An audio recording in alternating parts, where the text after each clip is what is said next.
Hi, this is James Cook of the University of Maine at Augusta, and this is a kind of a course summary for the Sociology of Gender course at UMA.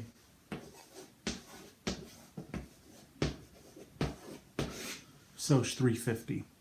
So today we're going to talk about, in really general terms, the ideas that we're going to engage in and with in the course.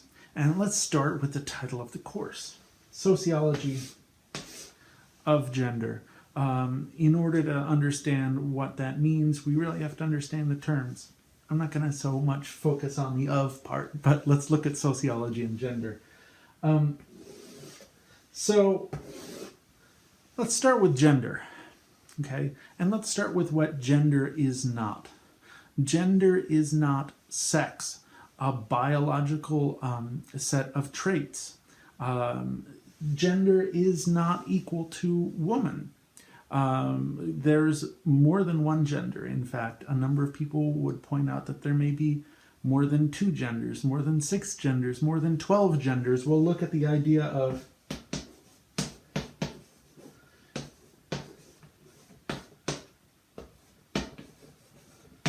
intersection in the semester that comes. The idea that you can't simply think about men versus women, that there is no gender duality, but a multiplicity of what? Well, if gender is not sex, if it's not about a biological system, and if it's not just about women, but about a huge variety of genders, in what do those genders consist? I'm going to argue that there are 2 things in which the genders consist. One is a set of expectations, and the other is a set of stratification points, where individuals are higher or lower than one another. There's order and expectations associated with gender-related statuses, and that these things are socially constructed. Okay, so this is not a biology class in which we would be focusing on physical bodies and physiological processes that are associated with what we would call the idea of sex, the idea of males, the idea of females. By the way, no person was ever found labeled with the word male or female on them. It's an idea that we have that there are 2 sexes. But this is not a course primarily about biology. It's not a course primarily in literature. So this is not a literature course. In a literature course, if you take a gender course, you're going to see films, you're going to look at plays and see screenplays, and then look at the scripts of a film, and you would read books, short stories, and you would consider, well, what's the symbolism that's involved there? What is the author trying to say? How do men and women and other kinds of identified genders relate to one another in these stories? And what does that tell us about ideas and theories of genders that are out there? Okay, so that is a different way of approaching gender, and it's completely legitimate. Just as you might have a biology course in women and gender studies major or minor. But a sociology of gender is interested in something else. It's interested in understanding gender not as a property of an individual person, not as the property of a book, right? But instead as a property of something bigger than any one book, bigger than any one individual, something that sorts individuals, and something that individuals learn from. A system of expectations, a system of stratification, we might say a system of networks, a set of relationships between individuals that help us understand and define the meaning of that individual in a society. The idea of sociology is that the experience of any individual is not a story to be read in a book, and it is not simply based on what a person is thinking inside their head all on their own, but is the basis of or the result of a social environment. And that's what sociology refers to. All kinds of environments out there, which means there's all kind of sociology and all kinds of sociological ways of approaching gender. So there are two kinds of division in sociology, or one kind of division into two kinds of sociology, really. And there are a few ways of organizing sociology, but this is one. One is called micro, and the other is called macro. So a micro sociological point of view would be taking a look at actual people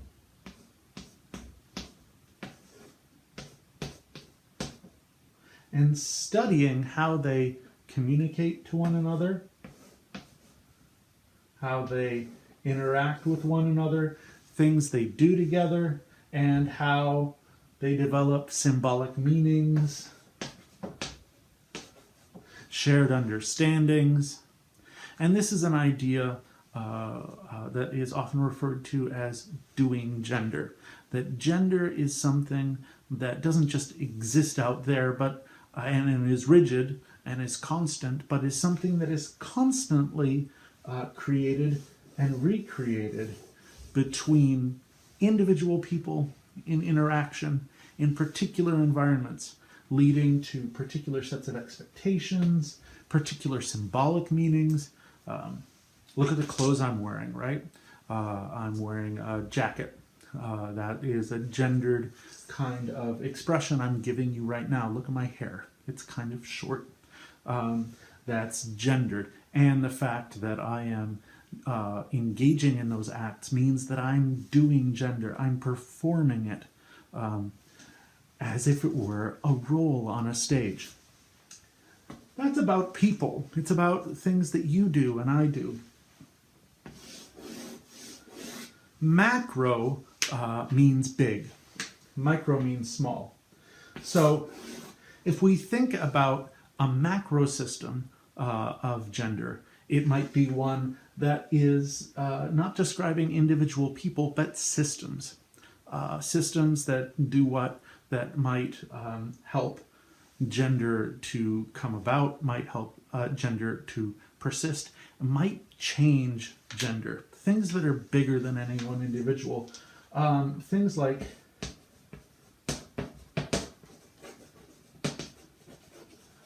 institutions.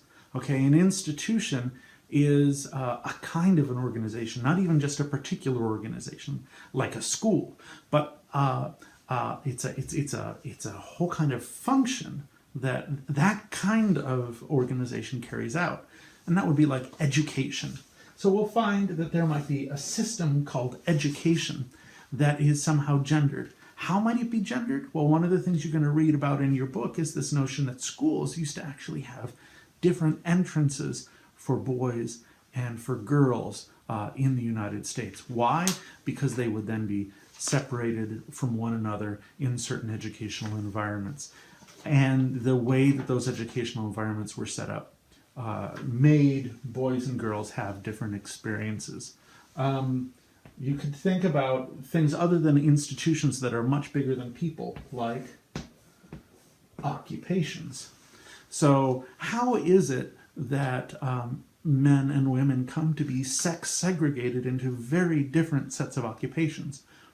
If I say healthcare, are there certain occupations within healthcare, which is an institution, that are gendered, that are disproportionately occupied by men, disproportionately occupied by women? What about in a business? Are there certain jobs in a business when business is an institution that are occupied predominantly by men, predominantly by women. How does that come to be? What is the route by which individuals get there? How high do they go within their positions? There's this notion we'll talk about that there's a pipeline leading people up from the bottom of an organization to the top. And there's a notion that, well, imagine a pipeline with holes. It becomes a leaky pipeline. And if you have too many leaks, not too many individuals get up to the top. Is that the experience of women in occupations today? There's another idea that's out there in terms of gender.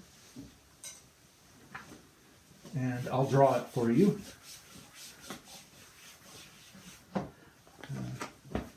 There it is. Can't see it? That's right, it's invisible. It's something called a glass escalator. What happens when men occupy occupations? They get jobs in occupations that are predominantly female. Christine Williams has made an argument that individuals who are men and they're in a job that is usually filled with women find themselves riding this invisible escalator up to the top, even when they don't want to go there. That's a glass escalator. It's a social structure. It's something bigger than any one individual. So you have occupations, you have institutions, you have educational systems. So here's something that's bigger, that's macro, bigger than any one individual. What about a major? Are majors segregated? So we can begin to think about that kind of circumstance. By the way, the answer is yes. What is the impact of segregated majors? How does that lead to differences in occupation? How does that lead to differences in income? So a really popular statistic called the gender wage gap, also called the sex gap in pay, although I'd like to call this a gender gap, because it's not really about biology. That's what sex is. Sex is biology. And gender is sociology. Social things that happen that don't have to do with their bodies. How is it that we get that sex gap in pay? Does it have to do with majors? Does it have to do with occupations and how people enter occupations? How are those two related? Okay. So, and then how, going back down to the micro level, how do individual people learn certain expectations? How do they reinforce or enforce upon other people those expectations? And how does that lead to a system in which people are segregated and some people end up in higher positions and some people end up in lower positions, having different kinds of experiences? So what we're going to organize the semester by, then, if that is the general scope of the sociology of gender, is a few set of questions, okay? So the first question is, well, what is gender? And why should we care? We're going to spend a week just thinking about what gender is and what gender isn't. And then we'll think about words like sex, sexuality, how they might be related in some ways to gender, how they might in other ways not be related to gender. Then we're going to consider for a week this whole notion of two worlds. Here's Venus here with all its clouds, and here's cratered Mars over here. Have you ever heard the phrase, men are from Mars and women are from Venus? That it's as if we live on different planets. Okay, that was created as an idea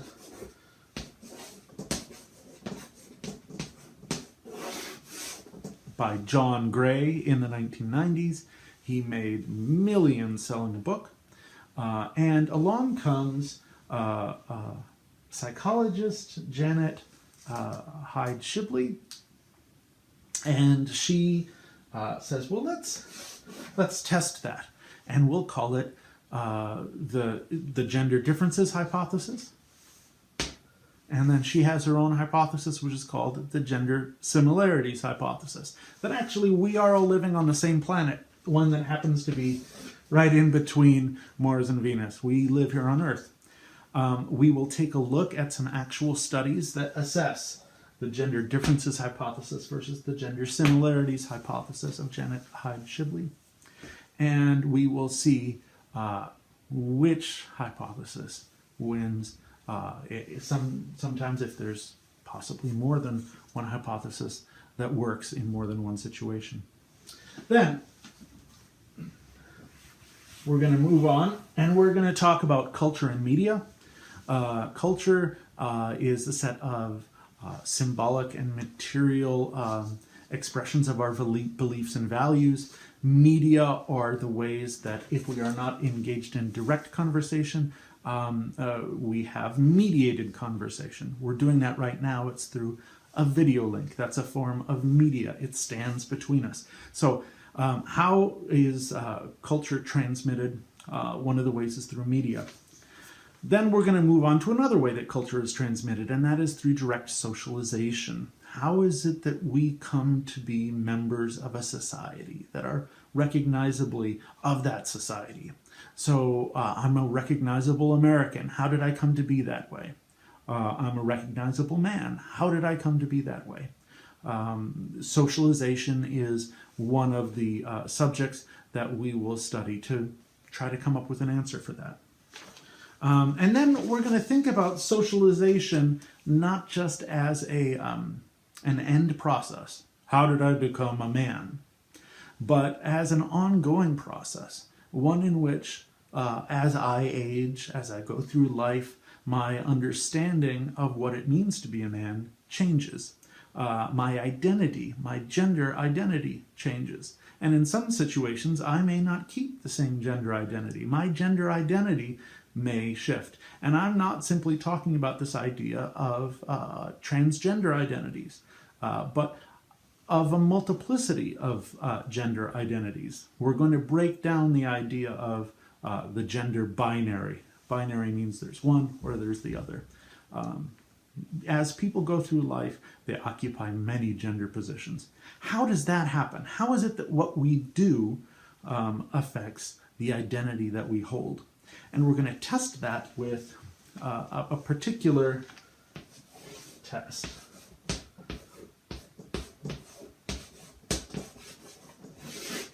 A notion called gaydar. Okay? This is a term that is a riff off of radar, and it is the notion, it's really a hypothesis, that individuals can tell what the sexual orientation of another person is. We're going to test that. I'm going to actually ask you to test your gaydar, see how that goes, and then we're going to look at some academic studies that assess this question. And when we do that, we're going to end up thinking about what it means to be gay. It may seem as if the definition of gayness or homosexuality, depending on the word you want to use, is straightforward, but in many ways it's not. If you take a look at it, as with most social concepts, the more you look at it, the more complicated it gets and the more nuanced it gets. So we're going to have an exam. It's halfway through the semester. And then the second half of the semester is really going to be looking at a series of applications of these basic gender ideas. We're going to look at the realm of family. How is it that families become gendered? We're going to look at education. How is it that education becomes gendered? We'll look at economy and work. How is it that the workplace is structured, both in terms of cultural expectations and in terms of stratification, where some people end up on top and some people end up on the bottom. The American work structure is highly gender segregated and it is highly gender stratified, as I will try to show you. And as you are going to look up in some important aspects on your own as we engage in activity. Then we're going to think about politics. okay? Where politics is this question of what will we get done? What are we to do as a collectivity, as a society? What are our standards? What are our practices? What is our common project as a nation or as a state or as a city or as a town? That's what politics is all about. And does gender play a role in that? Yeah, gender is kind of like water or air. It's all around us. It's almost inescapable.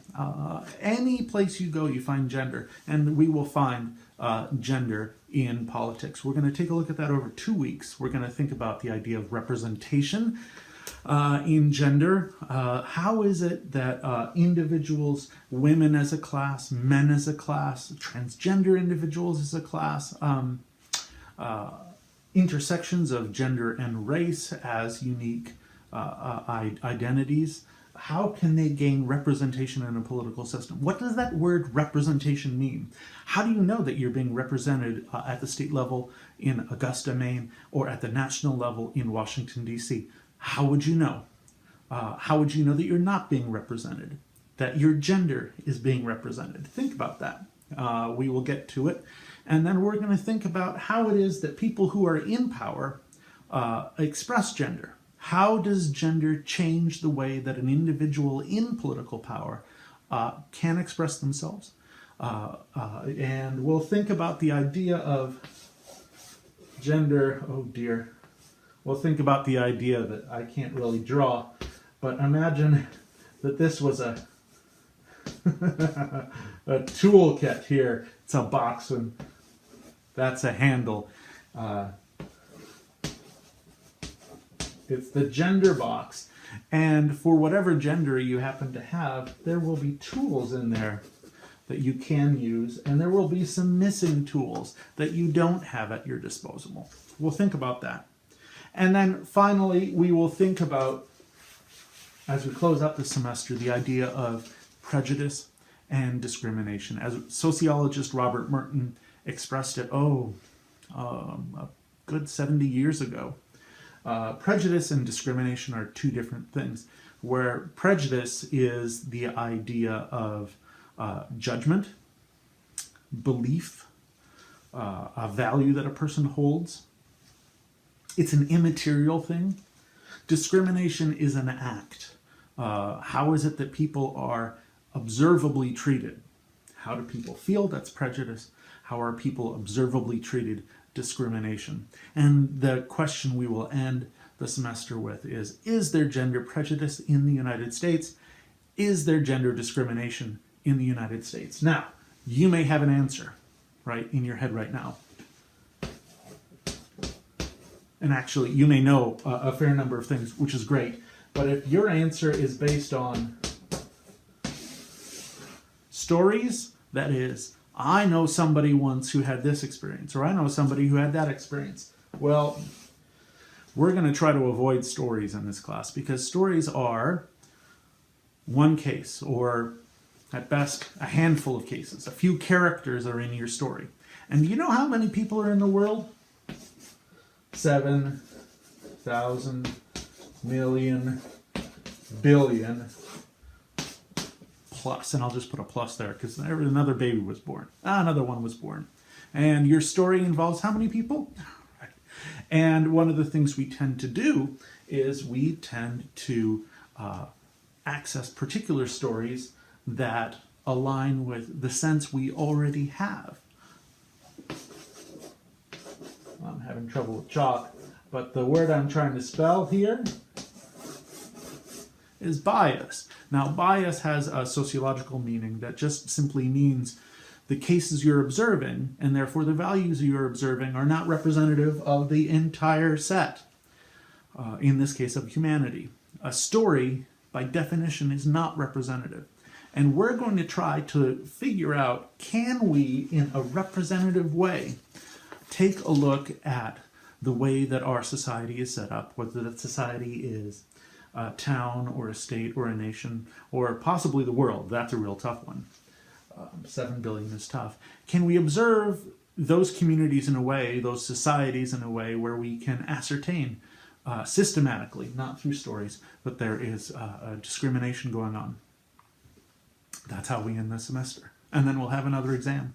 And that's it. So that's a 25-minute introduction to the outline of the course for the Sociology of Gender. If that sounds interesting to you, stay through the course. We will go into great detail in each class, and we will have readings that touch on this. We'll have lectures that will be separate, but we'll add a little something else. And then for most weeks, I'm going to ask you to go out and get your own information. Not stories, but get systematic information. I want you to think about an idea, and I want you to talk about it, or I want you to show me the data. And we will actually come to hopefully some new answers. Maybe I'm going to learn something too. Thanks very much for watching the video, and I look forward to seeing you next week.